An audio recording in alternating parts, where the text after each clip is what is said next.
manages to hit you, so now you have to make maximum prayers to break him. You're going to pray by night, pray Allah Ta'ala to destroy him, pray until something happens to him.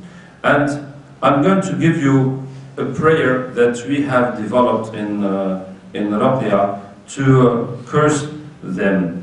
What is it? So if you are Raqi and someone made sihr, managed to make sihr to you, do that. And if you are just a patient and some people are making sihr to you again and again and again, and you're treating yourself and the thing's not coming to an end, so you do also this prayer, and anyone can do it anyway. So what is it? You are going to make 11 rak'at after Isha. Well, maybe you have different madhabs, but I'll just say simply that anyone that will do it like his madhab will tell him. Just two rak'at and then one as witr to finish. Every rak'ah after Fatiha you read رَبَّنَا آتِهِمْ ضَعْفَيْنِ مِنَ الْعَذَابِ وَالْعَنْهُمْ لَعْنًا كَبِيرًا. That is the verse 68 of Surah Ahzab. رَبَّنَا آتِهِمْ ضَعْفَيْنِ مِنَ الْعَذَابِ وَالْعَنْهُمْ لَعْنًا كَبِيرًا. 68 of Surah Ahzab, Surah 33, verse 68. And that means رَبَّنَا آتِهِمْ ضَعْفَيْنِ مِنَ الْعَذَابِ. Oh Lord, give them a double punishment, and curse them a great curse. You repeat that 100 times in each rak'ah. So through 11 rak'at, that makes 1,100 times. So that will take you about 2.5 hours to do. Making 11 rak'at with that. And you think of these people and curse them. So what is the idea of this? I'm going to, inshallah, try to explain to you the idea of this, is that at one time in Rukja, we realized that the dua of jinns are immediately accepted. That is fantastic. For example, I was making da'wah to a Christian jinn, and I told him that Allah, what do you think of Jesus, Isa alayhi salam? He said, Isa is God. I said, no, Isa is not God. Allah is God. He said, no, Isa is God. I said, okay. Just say, oh my God, show me who you are, Allah or Isa. So he said it. Oh my God, show me who you are, Allah or Isa. It's Allah. All this time, I was astray, all my family are going to hell, and this and that. So when he said it, immediately he had the answer. He had immediately the answer, you see? So this makes da'wah to jinn much easier, rather than trying to convince them. But so we realized this many times, that the dua of jinns works immediately. So that got us some kind of jealous, because why wouldn't it be that way for us? You see? And actually Allah Ta'ala says, "Ud'uni astajib lakum," call me, ask me, I'll give you. So they are right, they are making dua and it's working. So we have a problem. Why is it not working for us? As immediate as Allah Ta'ala says, "Ud'uni astajib lakum." So by meditating on the subject, what I understood is that jinns are created by fire, and we are created from earth, from soil. And so soil is matter and mass, and the fire is energy. So the jinns are in, and there is an equivalence. I mean, you can go from mass to energy, and from energy to mass. But a very small amount of mass, of matter, will give an enormous amount of energy. As Einstein has said, E equals m squared c, and c is the velocity of light, I mean the speed of light, 300,000 kilometers per second. So when you do that in square, so that's a very big number. And so that is the comparison between mass and energy, and that is the comparison between man and jinn. That is how the man is much more heavy and than jinn. You see, much more. How do you say? I mean, his energy or his weight is much more. It's incomparable. It's very much different from jinns. And this is why jinns are living in an underworld of men. For example, when jinns speak in your mind, when shaitan makes waswas, in your mind. He is speaking, but for us it is thoughts. So their talk is thoughts for us. And when we speak, we read Quran, that will burn them and kill them. So our speaking is actions for them. And when jinns come in our dreams, so we are dreaming, we see them, but it is a reality for them. So our dream is their reality, you see? This is how they are in underworld compared to us. So how do we get to the dua question? So the question of dua, why the dua of jinns is working, I'll give you an example. If you take a bucket of iron, an iron bucket, and you light a candle, and you turn the bucket over the candle, can that candle heat the air that is inside the bucket? You see? So you hold the candle under the bucket 5-10 minutes, and then you'll find out that the air has gone hotter, of course. But if you fill the bucket with water and you turn it on the candle, can that candle heat the water that is inside the bucket? So now you're going to be waiting for half an hour, and you put your finger, you don't feel any difference, you see? So that is how the dua in jinn words goes very fast. It works immediately, but in our world, because it is much heavier, it will take much more time. Actually, the candle is heating the water, but it will take much more time to heat the water than to heat the air. You see?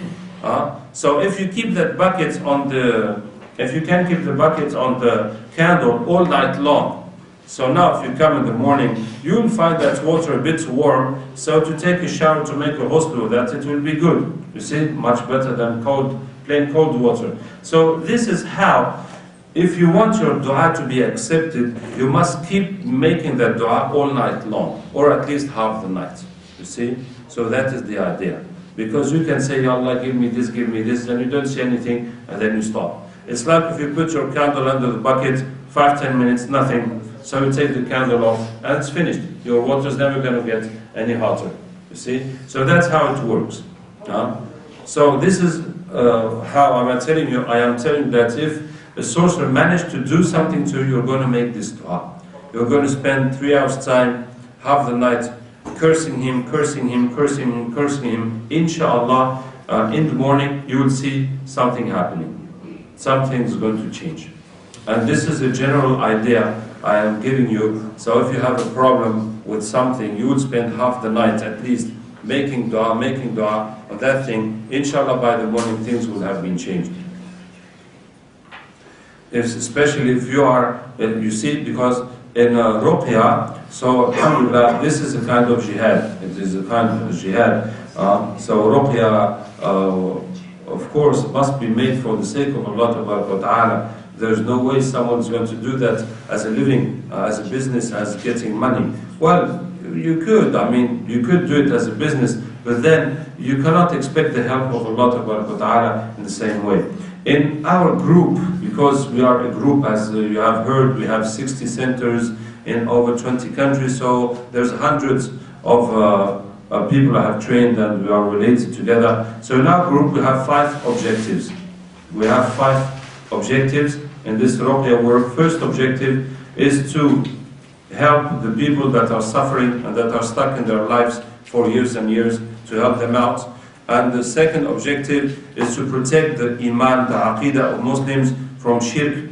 And the third objective is a da'wah to non-Muslims, because we can also treat non-Muslims by Rukja. And the fourth objective is to fight sihr, sorcerers and shirk until it will disparage. And the fifth objective is to break the business of Rukja. That means some people do Rukja and ask a lot of money for that, and they keep their knowledge secret. So it is a business, so we break that business by teaching everything to anyone, so that no one can hide it anymore. So in this way, it is a jihad. It is a struggle for the sake of Allah Ta'ala, for Islam. And as being a mujahid, so there's the dua of mujahid, as Rasulullah said, there are 3 people. It is a duty to Allah, for Allah Ta'ala to help them. The first one is mujahid fi sabilillah. The second one is the young man who wants to get married to protect himself from haram. And the third one is the slave who is working to earn some money to buy him his own self, to buy his own freedom. So those three, it is a duty for Allah Ta'ala to help them. So you have the dua of mujahid plus the dua of mazlum, of oppressed, because this sahir has oppressed you unjustly. So you have both this dua, and you spend half the night making dua, so inshallah it's going to work. So I am insisting that you must take this very seriously. I'm going to give you 2 examples of sahirs. I had one patient, and the sahir had spent all the night making knots on him. You see that in knots, as Allah says in Nafathatik al-Uqad, those who blow on the knots. Knots are very much used in sorcery, and as Rasulullah, for example, they made 11 knots on him. But this guy, the sahir, spent all the night making knots and knots and knots and knots, attaching more and more and more all night long. So what is the purpose of doing that? The purpose is that if he goes to someone who will remove 11 knots and 11 knots and 11 knots, so he's getting nowhere, because there are too many of those knots, you see? So what sahirs do, they try to make it more complicated, so the guy will never find any issue. And that's how the sahir will get very famous, that his work is unbeatable and it is going to cost very much more than the other ones. It is, how do you say, improving their business. Wow. So what am I saying? So see how the sahir can spend all night doing that. And can we spend all night praying Allah Ta'ala? So the problem, if the people working with shaitan, they are more ready to make effort and sacrifice for shaitan than we are ready to make effort and sacrifice for Allah Ta'ala, that's where they're going to beat us. We have the truth and we have Qur'an, but we're not working hard with it. So it's like, the race of the rabbits with the turtle. Yeah, the rabbit is faster, but if the rabbit is sleeping, so the turtle is going to win. So that's happening. That's what's happening with us and shaitan and sorcerers.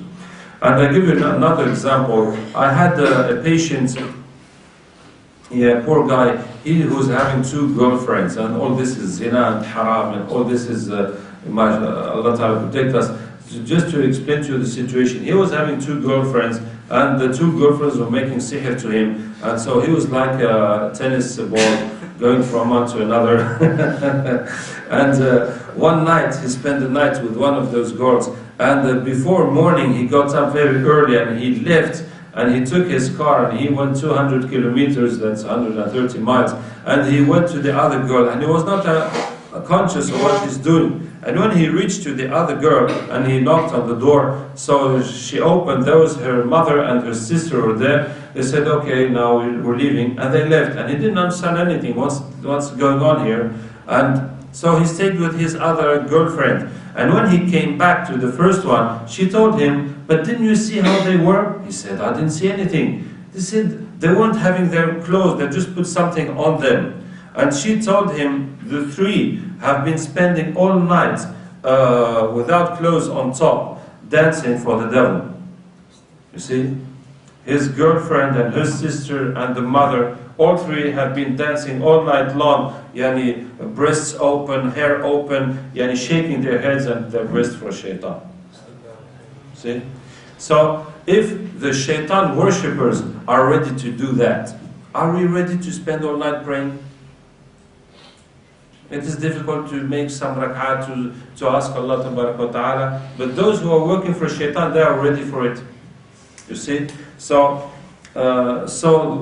when you are going to do that, when you are making Rukja, protecting yourself, taking your treatment, doing everything, avoiding sins, and despite all what you have done, so some sahir has managed to hit you, now you're going to, because this is an occasion, before you, for example, before I was treating people, and the person who did sihr on them, I have no relation with him, I'm just helping these people. But now he has done sihr on me, and on my wife and children, in order to break me as a raqi. Now it has become a personal matter between me and him. And now I am madloom, and this madloom, it's like a very, very big gun, like a bazooka that Allah has given us. It is the dua of madloom. It is the strongest dua ever. So you must use it fully. because this is an occasion, you have this special weapon, so you must use it fully. So now it has become a personal matter, we're not going to miss him. So you get up at night and pray, pray, pray, pray. Inshallah, something's going to happen to him. And when you do that, the next one who's going to try to make sihr to you, he's going to feel it's going to come back onto him and he's going to leave you. You see? And that's what we call the best defense is the attack. So that's it. And I'm telling you, this is very important. This is very important, and when you neglect protections, you neglect fighting, so you will be overdrowned, because sorcerers are too many. And if you're making Rukja, every day you get new people, new sorcerers, and the sorcerers are not, they're not stupid. Imagine if one of us would say, I want to take the drugs out of this country. Do you think that drug dealers, they're going to let you do your business? No, they'll come in your house and kill all your family, isn't it? That's how they do.